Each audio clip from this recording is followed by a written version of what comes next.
शहजाद जी, पहला सवाल आप ही से है। भारत सरकार ने आतंकवाद जो 7 अक्टूबर की घटना थी उसके बाद कहा कि हम इजराइल की जनता के साथ हैं, लेकिन विदेश मंत्रालय ने अब लगभग साफ कर दिया है कि फ्री पैलेस्टीन के साथ भारत है।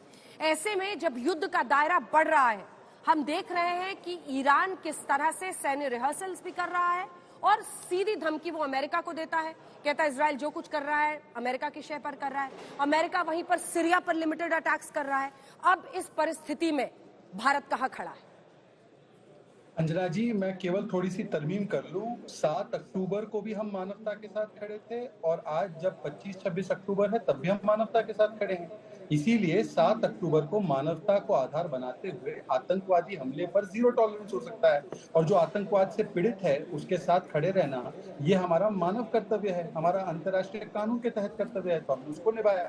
उसके बाद जो हमारा हमेशा से फिलिस्तीन के संप्रभु स्वतंत्र देश होने के हक में एक हमारा स्टैंड रहा है, बशर्त है कि ये इजराइल के साथ स्व अस्तित्व में रहे और शांतिपूर्वक तरीके से निगोशिएटेड पीस सेटलमेंट अगर हो दोनों के बीच में, इसके साथ हम लोग खड़े हैं। तो उसको भी हमने रिटरेट किया और मानवता के आधार पर फिलिस्तीन को जो मानव एड हम भेजते, ह्यूमैनिटेरियन एड भेजते हैं, उसको भेजने का काम किया, जो हमने पहले भी किया है। $22 मिलियन तक का एड हमने पहले भी भेजा है, तो हमने उसको भी निभाने का काम किया।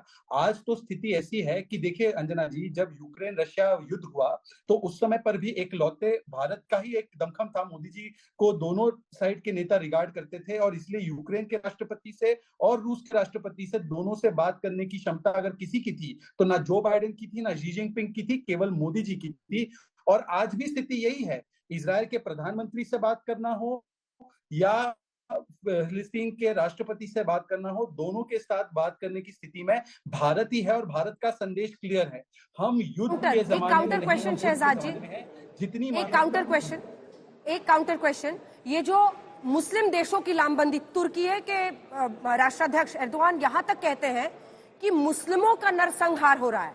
वो कैसे फिलिस्तीन में, गाजा पट्टी में खासतौर पर जो ये इजराइल हमले कर रहा है उसको एकदम धार्मिक एंगल दे रहे हैं कि मुस्लिम्स पर ये का नरसंहार इजराइल कर रहा है।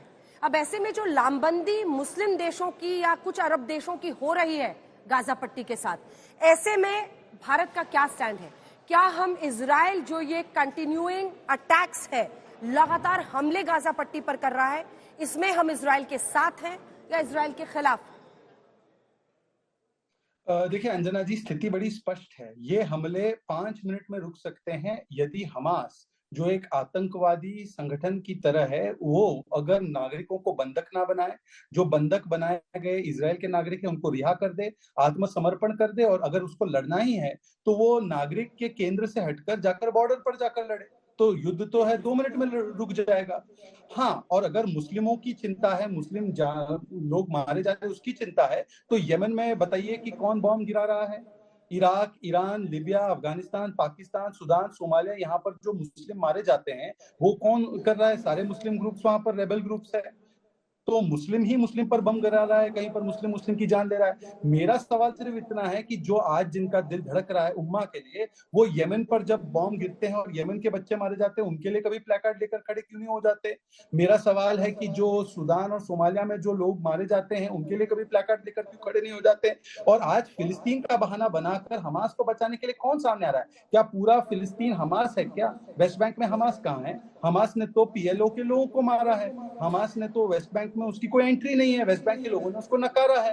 तो मुझे लगता है फिलिस्तीन को हमास के साथ जोड़ना ये फिलिस्तीन के लोगों के साथ और इजराइल के लोगों के साथ अन्याय है। जहां तक मुस्लिम देशों का सवाल है Anjana ji, India Middle East European economic corridor बताता है कि इसकी पहल शुरू की गई। अब इसमें मुस्लिम देशों की अपने बीच की प्रतिस्पर्धा और जो निश्चित रूप से चाइना और बाकी देशों को इससे हो सकता है ओबीओआर में दिक्कतें पड़ रही थी, तो उसकी वजह से अगर ये सारी घटनाक्रम शुरू होती है तो आज उनको डिसाइड करना है कि वो किसके साथ खड़े रहना चाहते हैं। क्या वो एक पीसफुल मिडिल ईस्ट चाहते हैं या वो चाहते हैं कि मिडिल ईस्ट ऐसा रहे जहां पर युद्ध ही होता रहे, जहां पर एक प्रकार से हिंसा ही होती रहे? ये उनको तय करना है। और किसके वो चीन जो मुसलमानों को जीने नहीं देता, वो चीन जो मुसलमानों को दाढ़ी रखने नहीं देता, कुरान पढ़ने नहीं देता।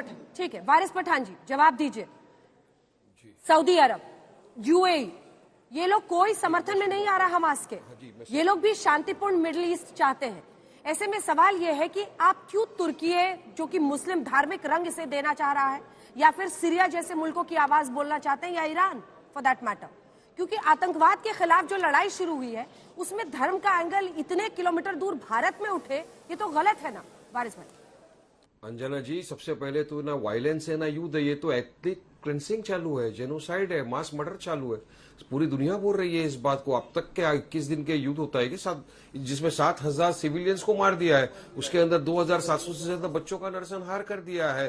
पूरे international rule of war crimes जो था उसका तो पूरा पूरा उल्लंघन कर दिया है इसराइल ने। इसराइल के अंदर ही इसराइली लोग नेतन्याहू के खिलाफ मोर्चा निकाल रहे हैं, लाखों की तादाद में लोग रास्ते पे उतर गए हैं और नेतन्याहू को वॉर क्रिमिनल बोल रहे हैं, वो लोग मास मर्डरर बोल रहे हैं, उनके खिलाफ चले तो आप इजरायली थोड़ी हैं। तो आपने सऊदी की बात की तो मोहम्मद यही तो मेरा सवाल था, यही तो मेरा सवाल था। हम तो फिलिस्तीन के साथ इंडिया में है, हम तो इंसानियत के साथ खड़े हैं। नहीं देख, हमास के खिलाफ क्यों नहीं खड़े हैं, ये मेरा प्रश्न है। वो वो आतंकी सुरंगें कैसे खत्म होंगी, सुनिए ना सर, वो आतंकी सुरंगें कैसे खत्म होंगी जो वहां पर बनी हुई है किलोमीटर किलोमीटर लंबी?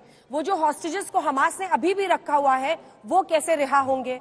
वो जो हथियार है जिसकी वजह से वो अभी भी रॉकेट्स दाग रहा है, तेल अवीव तक दाग रहा है, वो सब कैसे खत्म होगा? उसके खिलाफ क्यों नहीं बोलते आप? देखिए, इसराइल है ना, झूठ बोल रहा है अंजना जी, बहाना करता है कि नीचे टनल है हॉस्पिटल के अंदर, जो अल आली बाप्टिस्ट हॉस्पिटल पे जो मारा था वो भी उसने बोला था नीचे टनल है करके मार दिया और 500 से ज्यादा लोग जान चले गई। बाद में जो चर्च के ऊपर मारा गया, चर्च के नीचे भी टनल था क्या? चर्च के अंदर तो क्रिश्चियन सब खड़े हो गए आके, बोला कि नहीं इसराइल ने तो हमारे लोगों का, सिविलियंस का नरसंहार कर दिया। तो झूठ बोल के इसराइल जो मार रहा है फॉस्फोरस बम इस्तेमाल कर रहा है, जो फॉस्फोरस बम टोटली बैंड है, इलीगल है। अब आप देखिए सऊदी अरब जो सलमान है वो भी तो खड़े हो गए ना। 1967 का वो बोलते कि जो अकॉर्ड है उस हिसाब से जो ग्रीन लाइन है वो इसराइल को मानना पड़ेगा बॉर्डर अकॉर्ड के हिसाब से, मगर इसराइल नहीं मान रहा है। कतार ने बोल दिया कि नहीं आपको जो रोकना पड़ेगा इस तरह की जंग को। लोग पूरे दुनिया के अंदर निकाल रहे हैं कि इसराइल अटैक कर रहा है, नरसंहार कर रहा है और अमेरिका उसको सपोर्ट कर रहा है, अमेरिका उसका अकम्प्लिस बन गया है। तो इसको रोकने का जो तरीका ये लोग बता रही है, नहीं हमने तो क्या कहा, इंडिया के पास G20 की प्रेसिडेंटशिप है फिलहाल। अब मोदी जी को एक्शन लेना चाहिए, जाके वहां पर यह कहना चाहिए कि जो इस तरफ भी अगर हॉस्टेजेस है, महिला है, बुजुर्ग है, बच्चे, वो या उस तरफ भी जो महिला है, बुजुर्ग है, बच्चे उनके कैप्टिविटीज के अंदर हो, दोनों को एक्सचेंज कर दीजिए, आप पूरा खत्म कर दीजिए जंग को खत्म करना होगा। लेकिन इसराइल रिवेंज ले रहा है, इसराइल डिफेंस नहीं कर रहा है अपने आप का, रिवेंज ले रहा है। और ये जो रिवेंज पॉलिटिक्स होती है, जो रिवेंज करता है, इससे पूरी दुनिया के अतराफ का जो माहौल है उसको पूरा खराब कर रहा है। सीरिया के ऊपर बॉम्बिंग कर रहा है, अब ईरान को उसने ललकारा, ईरान के अंदर बोल दिया उसने, तो क्या होगा? ये अब ये युद्ध शुरू हो जाएगा, फिर उसके बाद तो खत्म होने का नामो निशान नहीं लेगा। तो इसराइल चाहता ही है, इसीलिए लोग नेतन्याहू के खिलाफ चले गए। अब इसराइल के खिलाफ भारत के अंदर तो प्रधानमंत्री जो हमारे नरेंद्र मोदी जी पैलेस्टाइन के अंदर उन्होंने तो सामान भेजा, वो तो हमास के साथ नहीं खड़े हुए थे। मैं भी पैलेस्टाइन के साथ खड़ा हूं, तो क्या पैलेस्टाइन के साथ खड़ा हो जाना हमास के साथ खड़ा हो गए क्या? हमारा जो एक्सटर्नल अफेयर्स मिनिस्ट्री है वो पैलेस्टाइन के साथ खड़ी हुई है। 1977 से मैं तो आपको बता रहा हूं कि अटल बिहारी वाजपेयी जब एक्सटर्नल अफेयर्स मिनिस्टर थे उस वक्त उन्होंने कहा था कि इसराइल ने गैर कानूनी हमास पैलेस्टाइन के ऊपर कब्जा कर लिया है, उसको एक कब्जा खाली करना होगा। गांधी जी ने समर्थन किया, नेल्सन मंडेला ने समर्थन किया इस बात का। अरे ओस्लो अकॉर्ड आ गया अंजना जी 1993 के अंदर, जिससे साफ था कि आप इनको अलग कंट्री बना के, अलग स्टेट बना के दे देंगे। उसका इंप्लीमेंटेशन भी आज 30 बरस से ज्यादा हो गए, नहीं कर रहे। और नरसंहार की बात जो है मैं अकेला नहीं बोल रहा हूँ, पूरी दुनिया बोल रही है अंजना जी। आप शहजाद जी छोटा सा जवाब, के पास है छोटा सा जवाब, ठीक है, रुक इलीगल रीच से सिविलियन एरिया में। अरे लेकिन सऊदी अरब, यूएई जैसे देश भी अब नहीं चाहते अशांति और लड़ाई, कोई हमास के साथ नहीं खड़ा दिखाई। शहजाद जी छोटा सा जवाब, मुझे अन्य एक्सपर्ट्स के पास जाना है। वो तो बोल रहे हैं ना कि देखिए ऐसा है, सबसे पहले तो कांग्रेस से लेकर, देखिए अंजना जी हमेशा इनका है कि वारिस जी रुक जाइए। अंजना जी, CWC के रेजोल्यूशन से लेकर कांग्रेस के नेताओं तक और लेफ्ट के नेताओं तक, जिन्होंने भी हमास को ना आतंकी कहा, ना उसके घटनाक्रम को कंडेम करने की कोई भी जुर्रत की, उल्टा उनको सलाम देने लगे, जहां पर राजस्थान कांग्रेस के नेता ने किया है। पर मैं इनसे पूछना चाहता हूँ, देखिए पैलेस्टाइन को सपोर्ट करने के 3 कारण हो सकते हैं। या तो ये मानते हैं पैलेस्टाइन ऑक्यूपाइड है, इसराइल के द्वारा। चलिए अगर ये तर्क है, ये है, तो बताइए कश्मीर की भी जमीन पाकिस्तान और चाइना के द्वारा ऑक्युपाइड है। कभी चाइना के खिलाफ, जो चाइना मुसलमानों को मारता है उसके खिलाफ इन्होंने कभी प्लेकार्ड या कोई आवाज उठाई है? नहीं उठाते हैं। इनकी मंडली की बात कर रहा हूँ। दूसरी बात, ये कहते हैं मुसलमान मारे जा रहे हैं। भाई मुसलमान मारे जा रहे हैं तो बगल में तो मुस्लिम देश है, जॉर्डन और इजिप्ट उनको क्यों नहीं लेता, शरण क्यों नहीं देता? और अगर मुस्लिम मारे जा रहे तो मैंने पहले भी पूछा, यमन के बच्चों को कौन मार रहा है? उनके लिए कभी प्लेकार्ड नहीं उठाते। और तीसरी बात ये कहते हैं कि मानवता के तर्ज पर हम उनके साथ खड़े हैं। तो भाई इजराइल के 14 नागरिक मारे गए, यहां तक कि नेपाल और थाईलैंड के लोगों को हमास ने मारा। एक बार बोल दीजिए कि हमास ने जो किया वो आतंकवादी घटना है। आपने तो उसको स्वाभाविक प्रतिक्रिया कहकर जस्टिफाई किया एएमपीएलबी में। मुस्लिम पर्सनल लॉ बोर्ड के सदस्य है ओवैसी साहब, उन्होंने जस्टिफाई किया कि जो हमास ने किया वो स्वाभाविक प्रतिक्रिया थी। कीजिए खंडन इसका। इस पर जवाब दीजिए वारिस, थोड़ा सा छोटा सा जवाब, उसके बाद से मैं अन्य मेहमानों के पास जाऊंगी। देखिए अंजना वहां जी, पर मुस्लिम गुट भी यूनाइटेड आपस में नेशन भिड़े हुए के हैं, जो फिर वहां का एंटोनियो क्या? गुतेरेस है, उन्होंने भी कहा कि वैक्यूम था।